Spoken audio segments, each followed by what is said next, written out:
We're going to pick up at page 18, The Luring of Enkidu. A young hunter ran into the hut of his father, a shepherd, and hid himself in the corner. "What's wrong with you?" his father shouted. "Why do you behave like that?" The hunter opened his mouth and cried out, "Oh, father, there's a strange man I've seen in the forest and wandering over the steppes. How many times have I complained to you that my traps were broken and robbed? Well, today I saw the thief. A terrifying sight, father. A man whose strength is like that of the hosts of heaven. He filled the pits that I had dug. He broke open my traps. He freed the animals. He carried them off as a mother lion would carry off her whelps." "Come, come," said the shepherd. "You're seeing things, son. The game is scarce. You've been careless with your traps. The hair springs out of his head like a field of grain, and he has horns of a wild beast. If he stole your catch of game, my son, why didn't you stop him? He is taller and more powerful than Gilgamesh, the king. I was numbed with fear. If what you say is true, son, then we must report the matter to the king. But if you have lied, we will be forever disgraced." The shepherd and his son went into the city of Uruk to make their complaint. But there the populace were already spreading rumors about the wild man. Some said he is covered with hair from head to foot, and others he is taller than the giant and eats grass with the gazelles. It was the eldest of the elders who led the hunter and his father before the king. "O Gilgamesh," said the elder, "there is a man that terrorizes the countryside. He robs the hunter of his game and disperses the herds of the shepherd. He turns all who see him numb with fear. Indeed, I've heard that he is taller and more powerful than Gilgamesh, the king." Gilgamesh, who fears nothing, might have been expecting to say, "Then it's I who will go out and subdue him and bring him captive to the city." Not at all. He sent to the temple of Ishtar for a certain priestess, one called Haram, servant of the goddess. He said to her, "Haram, I have a certain task for you. It is one that turns the boldest hunters numb with fear." "Then I am afraid," said Haram. The eldest of the elders spoke angrily. "This is not a girl's task, O king. It is a task for a brave man, a hero." The eldest of the elders "Tut tut," said Gilgamesh. "It's a girl's task, and smiles and charm. Go, Haram, soften the heart of the wild man, and bring him back to the city." Haram was led by the hunter to the edge of the forest, and she noted that he began to tremble with fear. "Go back to the hut of your father," she commanded. "If I can tame the wild man, I will lead him to the city alone." The hunter was shamed by the girl's bravery. "Do not enter the forest, O Haram. I myself will go." But the priestess laughed at him and sent him home. She went among the dark cedars. She listened to the sounds of birds and monkeys chattering. She noted the bits of sunlight that filtered through the branches and lit up the flowers, moss, and bracken on the forest floor. How peaceful a place this is. How could any evil thing lurk here?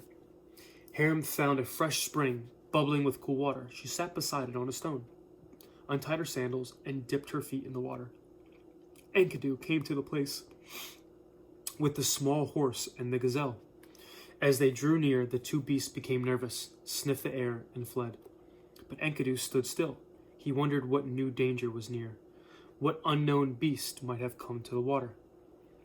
When he saw the girl sitting there, his breath failed and he was overcome.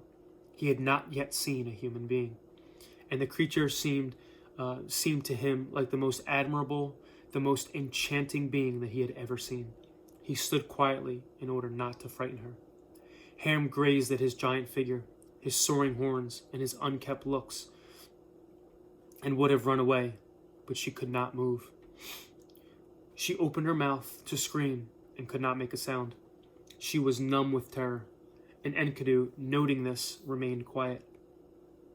He had made friends with many timid creatures, and he knew their ways. When the priestess saw the gentleness of his manner, her courage returned to her somewhat. She called out shyly, "Hello?" Enkidu knew no words. He could babble somewhat as the monkeys did. He could bark like a fox or trill like many birds. He had various calls of greetings for his wild friends, but this new animal made sounds that he could not understand. He neither barked nor roared. He stood perplexed, looking at the girl. Again she spoke, and now held out her hands to him in greeting. Enkidu approached slowly and sat on the earth beside the white feet of Haram. She said all sorts of things to him, and he understood nothing.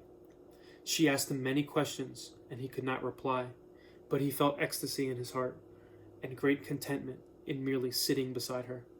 How easy was her conquest of Enkidu, Haram smiled. But now she began to feel a new sort of fear. How could she lead this giant fellow, so gentle, so innocent, back to the city of Uruk? Would the people set on him and kill him? Would they jeer at him? Would the king have him put into a cage and carried through the streets of the backs of soldiers? She shuddered. No, first she must teach him the ways of people, the conformity of life. Alakakati Nagagari, said Haram. Come rise from the ground. But the wild man did not understand. Thus she taught him the word for standing, and then, after that, the word for sitting. She taught him the words for walking, running, talking, laughing, eating, and he repeated each one, learning it.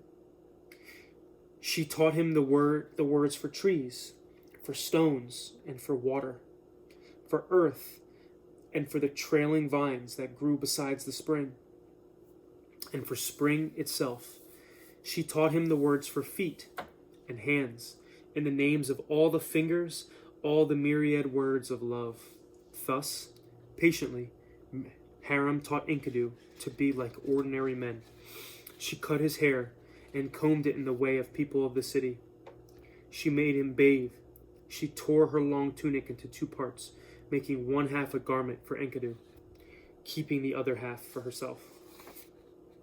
Again she spoke to him, and now he understood. Anal taka Enkidu ma ili tabasil. I gaze upon you, Enkidu, you are like a god. He brought her gifts, all the things that he had come to know and love in the forest and from the open steppes. Wild cucumbers and cassia melon, grapes and figs, and caper buds from the dry rocks.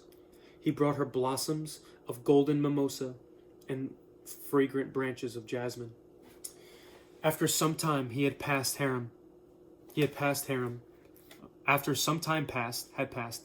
said, Now I will lead Enkidu out among the people, and everyone will admire him. But still she feared for his life, so she took him first to the hut of the shepherd.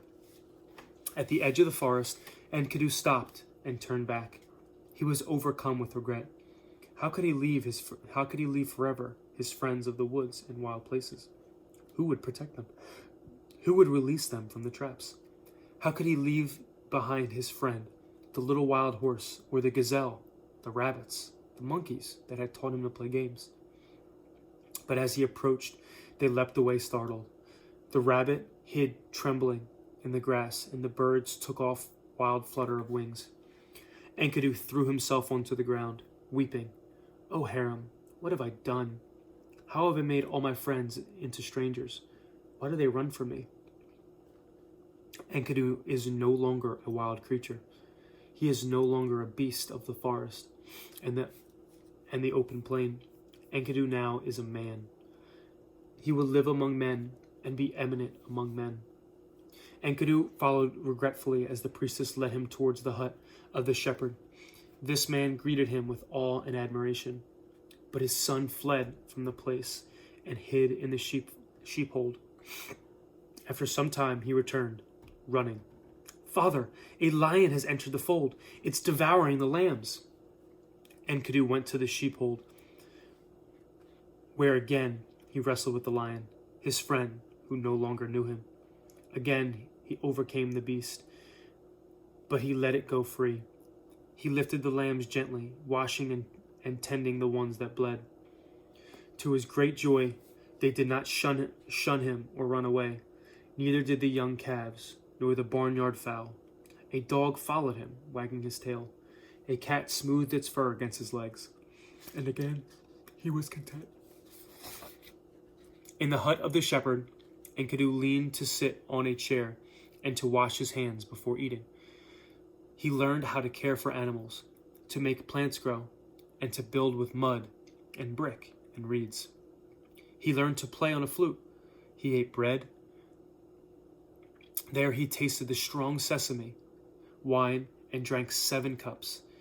His face shone. He rejoiced. He sang. Hiram smiled. Now Enkidu has become like a man. We shall go into the city.